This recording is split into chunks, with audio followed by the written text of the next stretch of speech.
Une version différente de nous existe aux yeux de chacun. Ça veut dire quoi cette phrase? Ça veut dire tout simplement que vous ne serez jamais vu comme vous voyez.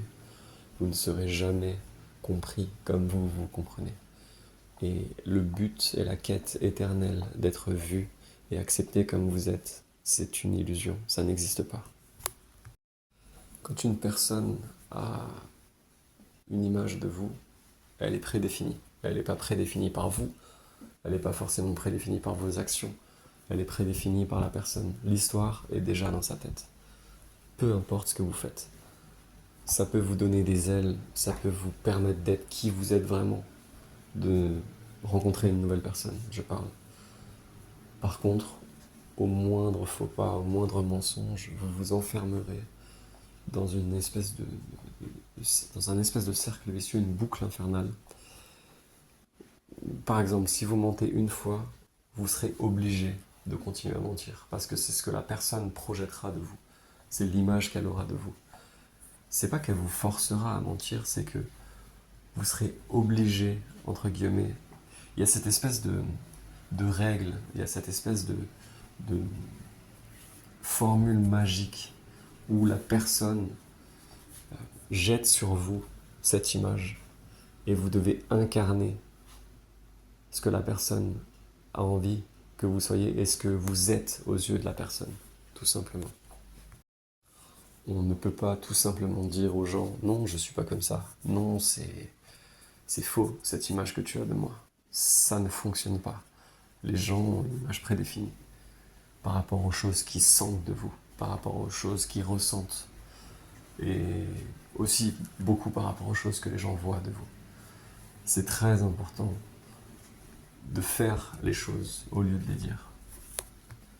Des fois, on fait les choses, mais on a quand même ce sentiment d'injustice par rapport à la vision que la personne a de nous. N'oublions pas que les gens ne nous connaissent pas, genre, vraiment. Les parents ne nous connaissent pas, les amis ne nous connaissent pas. C'est très compliqué en fait d'avoir des relations sans attente. Et un jour, on peut se réveiller avec des gens qui ont vu des choses en nous, qui ont entendu des choses, et qui disent ah bah le masque tombe. Non, le masque tombe pas en fait. J'ai toujours été comme ça, c'est juste que toi t'as une autre image que moi j'ai de moi-même. Donc c'est très dur de ne pas subir l'injustice de tout ce qui est lié à vous, votre image. J'ai des problèmes d'ordre mentaux, j'ai des phobies, j'ai des choses qui m'empêchent de vivre convenablement dans la vie de tous les jours. En fait, quand les personnes que je fréquente ne savent pas ça au début, tout va très bien. J'incarne exactement qui je veux être, qui je suis pour moi. C'est-à-dire que moi, je suis dans un espèce de déni et j'ai pas l'impression d'avoir des problèmes, ou j'ai pas l'impression d'avoir des problèmes qui me dérangent moi, en tout cas, parce que je me suis habitué à ma condition. Par contre, c'est des problèmes qui sont problématiques pour les gens que je fréquente. Et du coup, au moment où ces gens-là voient mes problèmes, au moment où ces gens-là comprennent mes problèmes, d'un point de vue émotionnel plus que mental, ça fait que je me retrouve dans une case et je me retrouve justement à émuler ces problèmes. Je me retrouve à soudainement avoir besoin de montrer que j'ai des problèmes et je me retrouve aussi à avoir ce besoin euh, de les avoir du coup. Pas forcément de les montrer, mais de les avoir dans ma vie, dans mon quotidien. Et du coup, comment on répare cette, entre guillemets, cassure que les gens ont de nous? Parce qu'on n'est pas à l'origine de ce que les gens attendent de nous, on n'est pas à l'origine des pensées que les gens ont de nous. Donc, comment réparer cette injustice? Comment, une fois que nous sommes rentrés dans ce cercle vicieux de d'émuler ce que nous ne voulons pas être, mais ce que eux voient de nous, comment en sortir?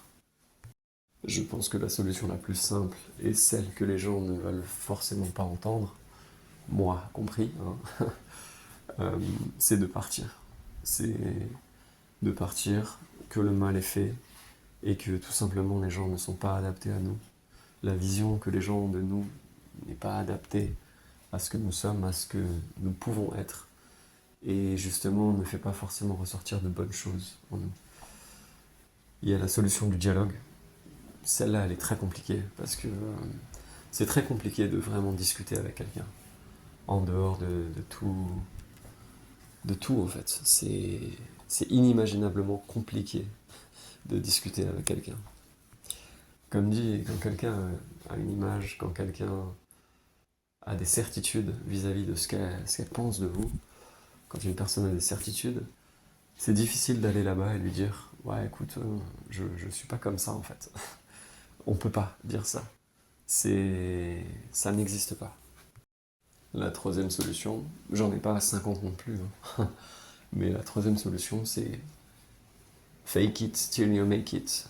Donc être ce que vous n'êtes pas jusqu'à ce que vous le soyez. Et du coup, vivre comme un pantin et vivre la vie que la personne a envie que vous vivez. C'est un peu triste, honnêtement, parce que peut-être qu'un jour vous vous réveillerez et puis la personne n'est plus là et vous direz bon, bah, qu'est-ce que je fais là maintenant, moi? C'est pas ce que je voulais du tout. Et après, bah, ça donne une très mauvaise situation, pour être très honnête avec vous. Je ne vous recommande pas, c'est un peu comme les gens qui font ce que les parents leur disent, absolument, genre une carrière ou ce genre de choses, et puis on se retrouve ensuite avec quelque chose qu'on n'aime pas, et on vit la vie que quelqu'un d'autre a envie qu'on mène. Donc je ne préconise pas cette solution, évidemment. Mais il n'y en a pas 36. Euh, une fois que la personne a cette image de vous, une fois que la personne a ces certitudes vous concernant, c'est très compliqué de faire machine arrière, c'est très compliqué de ne plus être votre image. Et peut-être que c'est aussi très compliqué pour quelqu'un de vous accepter dans votre ensemble. Donc, oui,